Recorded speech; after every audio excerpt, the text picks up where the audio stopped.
2 Chronicles chapter 34. Uzziah was 8 years old when he became king, and he reigned in Jerusalem 31 years. He did what was right in the eyes of the Lord, and followed the ways of his father David, not turning aside to the right or to the left. In the 8th year of his reign, while he was still young, he began to seek the God of his father David. In his 12th year, he began to purge Judah and Jerusalem on high places, Asherah poles and idols. Under his direction, the altars of Baals were torn down. He cut two pieces of incense altar that were above them and smashed the Asherah poles and the idols. These he broke to pieces and scattered over the graves of those who had sacrificed to them. He burned the bones of the priests on their altars, and so he purged Judah and Jerusalem. In the towns of Manasseh, Ephraim, and Simeon, as far as Naphtali, and in the ruins around them, he tore down the altars and the Asherah poles, and crushed the idols to powder, and cut to pieces all the incense altars throughout Israel. Then he went back to Jerusalem. In the 18th year of Uzziah's reign, to purify the land and the temple, he sent Shaphan, son of Azaliah, and Maaziah, the ruler of the city, with Joah, son of Joash, the recorder, to repair the temple of the Lord his God. They went to Hilkiah, the high priest, and gave him the money that had been brought into the temple of God, which the Levites, who were the gatekeepers, had collected from the people of Manasseh, Ephraim, and the entire remnant of Israel, and from all the people of Judah and Benjamin, and the inhabitants of Jerusalem. Then they entrusted it to the men appointed to supervise the work on the Lord's temple. These men paid the workers who repaired and restored the temple.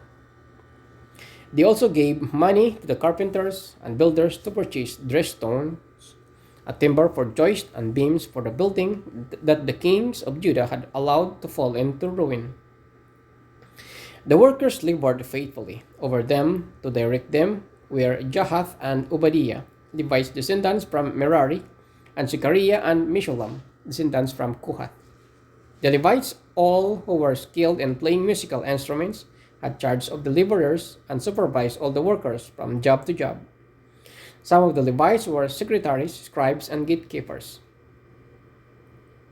While they were bringing out the money that had been taken into the temple of the Lord, Hilkiah the priest found the book of the law of the Lord that had been given through Moses. Hilkiah said to Shaphan the secretary, "I have found the book of the law in the temple of the Lord." He gave it to Shaphan. Then Shaphan took the book to the king and reported to him, "Your officials are doing everything that has been committed to them.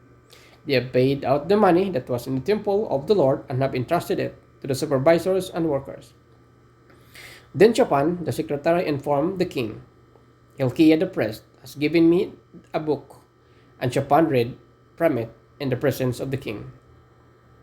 When the king heard the words of the law, he tore his robes. He gave these orders to Hilkiah, Ahikam, son of Shaphan, Abdon, son of Micah, Shaphan the secretary, and Asaiah the king's attendant. "Go and inquire to the Lord for me and for the remnant in Israel and Judah about what is written in the book that has been found.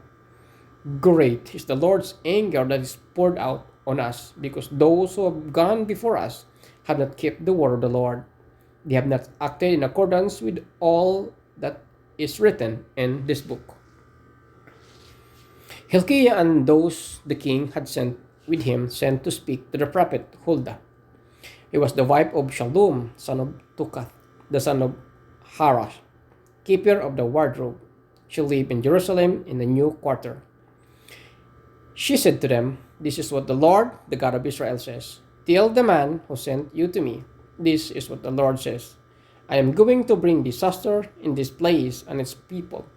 All the curses written in the book that has been read in the presence of the king of Judah. Because they have forsaken me and borne incense to the other gods and aroused my anger by all that their hands have made. My anger will be poured out on this place and will not be quenched.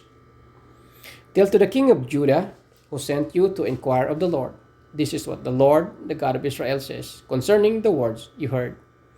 Because your heart was responsive and you humbled yourself before God when you heard what he spoke, against this place and its people, and because you humbled yourself before me and tore your robes and wept in my presence. I have heard you, declares the Lord. Now I will gather you to your ancestors, and you will be buried in peace. Your eyes will not see all the disasters I am going to bring on this place and on those who live here. So they took her answer back to the king. Then the king called together all the elders of Judah and Jerusalem. He went up to the temple of the Lord with the people of Judah, the inhabitants of Jerusalem, the priests and the Levites, all the people from the least to the greatest. He read in their hearing all the words of the book of the covenant, which had made found the temple of the Lord.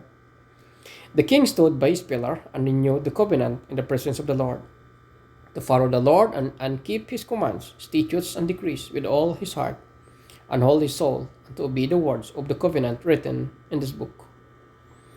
Then he had everyone in Jerusalem and Benjamin pledge themselves to it. The people of Jerusalem did this in accordance with the covenant of God, the God of their ancestors. Hosea removed all the detestable idols from all the territory belonging to Israelites, and he had all who were present in Israel serve the Lord their God as long as he lived. They did not fail to follow the Lord, the God of their ancestors.